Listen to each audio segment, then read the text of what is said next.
From Jazwares and their Pokemon line, not only are we going to look at the battle feature figure of Decidueye, we're also looking at the battle figure pack, including Pikachu and Fuecoco. Fuecoco was my starter choice for Scarlet and Violet, and still is. And as for Decidueye, even though I've never actually used them for a playthrough, I've always adored their design. So I'm really excited to take a look at all these guys. Looking at the little guys first, and let's get Pikachu out of the way. I've seen this figure a dozen times, I've owned it a dozen times, I'm pretty sure I've reviewed him a couple of times for the channel at this point. As always, it's a good Pikachu, he looks battle ready, the proportions are solid, I like his tail in the back. It's just, I have too many of this exact Pikachu. Putting him to the side though, Fuecoco is nice. I adore it. Look at him. He's so cute, it looks like he's waving hello, you got his little tooth there.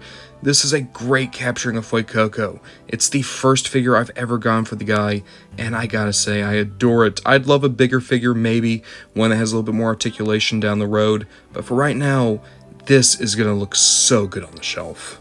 And of course, that brings us to Decidueye.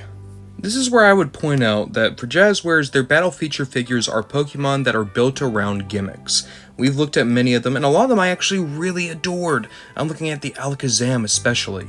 This Decidueye though, it is... well, it's just pretty friggin' weird, isn't it? It looks like he's like trying to convince someone to come over and smell his armpit.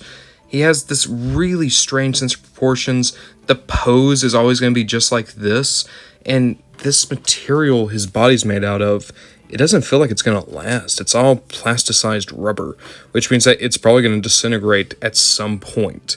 Now, you do have this bow and arrow feature, right? So you put it in, and then it's... oh, how would this even work? Oh, this is going to be like a friction thing, isn't it? Okay. Because I was thinking it was like going to go through his body or something, but it's totally not. So... that's as far as it'll go. Oh, Jesus, that actually went far. Okay. Color me impressed. So, the arrow literally flew across my room. It has good range on this figure, so at least the gimmick works incredibly well, but also I want you to think about that. You get this for like a little kid, or if you're just like wanting to play around with it yourself, that arrow is probably going to go missing at some point. Overall, even though I think Decidueye is a really cool Pokemon, I don't think this is exactly a cool figure. Fuecoco is the only one out of this trio I would really be like, yes, they nailed it with that one.